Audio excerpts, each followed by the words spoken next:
We were having our way with this team one afternoon. It was late in the game. We're running out the clock. Me and the guys next to me on the line. We know the ball is probably going over us. The defense knows the same. And we all know we're going to get the first down. The head coach on the other team took a particular interest in the defensive linemen that were playing on top of us. We could hear him razzing this guy like, you need to make a play. So lo and behold, another guy shows up in the same spot. A couple plays later, another guy shows up in the same spot. And we actually heard the coach on the other team at one point say, does anybody on this team want to play defensive line today? When I was a senior in high school, I was fortunate enough to be recruited by a number of colleges. For me, it really boiled down to two schools. One was Wayne State University. The other was Hillsdale College. Wayne State at the time told me I was their number one recruit. I needed to come to Wayne State. Dick Lowry, who was the current coach there, he was over my house, rearranging furniture, showing pictures on the wall. But ultimately, I made the decision to come to Hillsdale College. My first year, we were 5-6. Not a great season, not super disappointing. We had some things to work on. Excited to come back for the next year. Came back the next year, we won 3 games. So after my sophomore year, lo and behold, the new coach at Hillsdale College becomes Dick Lowry, who was the former head coach at Wayne State that I said no to. And I'm not gonna lie to you, at first it was a little rough. I don't know if he held a grudge, but I really had to prove myself.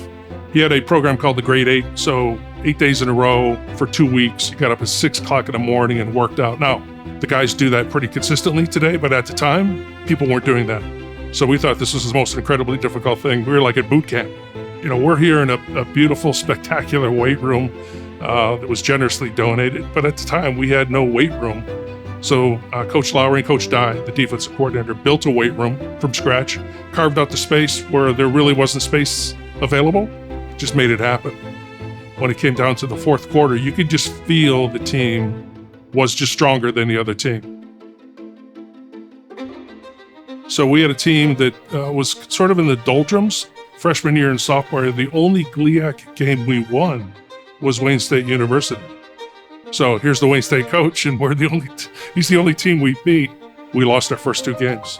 But Coach had a philosophy of don't worry about things you can't control. He called them uncontrollable factors. Football coaches tend to speak in cliches.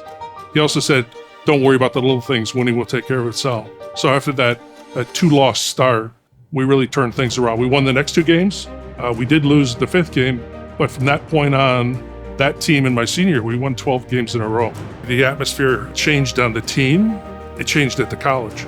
My sophomore year, there were several letters to the editor in the Collegian asking why, indeed, Hillsdale College had a football team. My junior year, my senior year, professors are talking about football. They're congratulating you on Monday morning. Kids are wearing football jerseys that aren't on the football team. During my senior years, we were preparing for the playoffs.